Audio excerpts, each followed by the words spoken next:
Hi, my name is Yasu from Japan, and in my video, I drink and introduce Japanese sake in both Japanese and English. And then while I'm drinking sake, I talk something about Japan in English. Today, I'm drinking this new sake, which I never tried. This sake is actually from the Fukushima prefectures in Tohoku area. The name of the sake is GAKKIMASAMUNE. Gakki means oh my god, I don't know what that means. But anyway, so yeah, name of the sake is GAKKIMASAMUNE. The rice that they use to make this sake is dewasansan. It's junmaiginjo sake, and then the name of the sake breweries is ookidaikichi, the ookidaikichi Hometen. So this is my first time to try. I've actually seen the sake, the bottle actually is a very specific, like very memorable, the design of this bottle. I've seen it so many times on the social media, like Instagram and everything, but this is actually my first time to drink it. So let's see how this sake is gonna taste like. Yeah. Oh, by the way, like if there's any sake that you recommend, please leave a comment so that I can look for sake and then drink it, and then I could actually I'm gonna make a video in both Japanese and English to let you know how I would how I would enjoy the sake that you recommend. Anyway, so as always, I use this special Japanese sake glass to drink sake from Kagami Crystal. It's such a beautiful glass. Anyway, cheers. The first way is smell.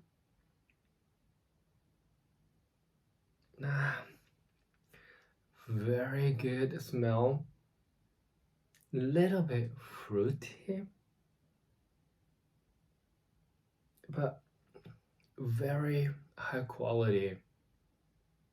Not too strong. It's just the right smell, the right sweetness, and then the flavor is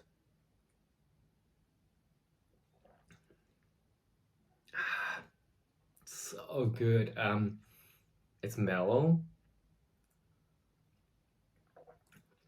It's sweet, but it's more like it's not like fruity sweetness. It's more like the sweetness of the rice, the dewasansan. Oh, I really enjoying this kind of sake. This is like my kind of sake. So if you love drinking, and then also like you wonder like how you enjoy Japanese cultures, I recommend you to drink Japanese sake. And then there's just way too many sake that you can actually pick. So if you just don't know which one to pick, I recommend you to try GAKKIMASAMUNE, dewasansan, junmaiginjo from ookidaikichi Honten, so from Fukushima prefectures.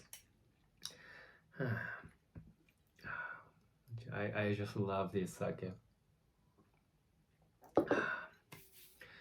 So I think some of you guys might know that I've been using YouTube to try to keep my English ability as much as possible. And when it comes to my Chinese ability, I use Duolingo to keep it, and also like try to find a way to improve it. And I actually bought some shares of the Duolingo when it went to the public last year. I still have it, so like it's a huge loss anyway. I'm not gonna sell that. I'm not gonna sell it anytime soon. But yeah, I love Duolingo. It's really fun and easy and enjoyable to learn Chinese, and at the same time, like I enjoy watching reading the report from Duolingo on how each country For example, like the 2021 reports, the US and I think UK, if I remember correctly, the most popular language that American people practiced by using Duolingo is actually Japanese, which is really amazing and which is really good. And now the border is actually open for students. So I hope those people who really wish to come to Japan to study Japanese are in Japan and enjoying like the Japanese sake, Japanese culture, learning Japanese in Japan, and then yeah, the sakura season is already over, but like I hope they are here to enjoy everything about Japan. But anyway, and then there has been a lot of articles about the statement from the CEO of Duolingo, and then one of the things that caught my attention is that they actually think that Japan is one of the countries that they really want to focus on. And then I actually follow a few people who work at Duolingo in Japan, and they've been sharing a lot of informations. Once media picks them up, then they show everything. And one of the very interesting thing is that the CEO of Duolingo said that Japanese users, the the average number of consecutive days to use Duolingo to learn like foreign languages, Japanese people are the longest compared to other countries. And then he said that it's very encouraging, and he wants to bring more value and then education to Japanese users through Duolingo. And I found it very interesting. Not surprising, because I think Japanese people, at least from my perspective, that once they commit, they try to keep up with it as much as possible.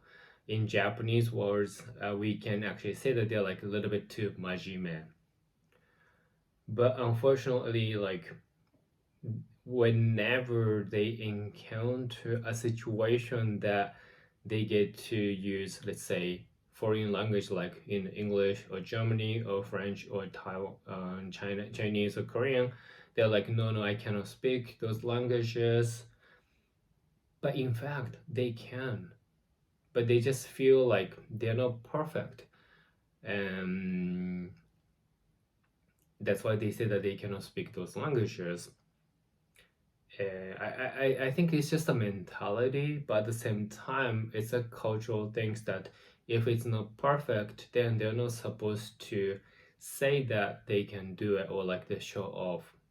But some people are really changing the behavior because everybody is making mistakes, and then nobody's perfect. We need to just keep using, let's say, when it comes to language, we learn something and we use it, and then we make mistake, but we learn from the mistakes to improve the current conditions to make it better and then just better. And then some people starting to have that kind of mentality in Japan as well. So I really hope that Japanese people will have that kind of mentality and stop being shy, and then they will actually start using the languages that they actually have learned from Duolingo or like any other educational like the books or like courses and everything, because they can speak English and they can speak actually other languages as well. Anyway. I guess what I wanted to say is that Japanese people are majime, but I don't think it's only Japanese people. I think human beings in general are very majime. Like once they commit, they really wanted to pursue the perfections. They want to master things that they're very passionate about or that they're interested. So it's just it's a human nature. So my English video is not that popular. I mean, like my channel is not that popular. Oh, by the way, like if you feel like, okay, why don't I support this guy?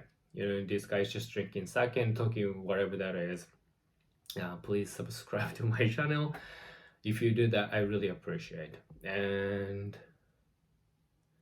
I think one way or another, if you're watching this, video, that means that you might be interested in something about Japan. So if you feel like, you want to learn Japanese, go to Netflix or Amazon Prime and then just watch anime or Japanese TV show that you like. In this season, I think for the anime, Spy and the Family should be a very good one. I just watched the first episode and I really like it. I hope that it will just only get better and better because I really enjoy that. That's the step one. Step two, use Duolingo. It's gonna be really helpful anyway. And then the third things, just make friends with Japanese people or anyone whom you need to use Japanese only to communicate with, because if you keep using that, eventually you're gonna start thinking everything in Japanese, and then by the time you realize, Japanese words and everything comes out of your mouth, in your head, and everything. That's just the way to go. So, I think I want to drink some other sake, so for now, じゃあね、バイバイ。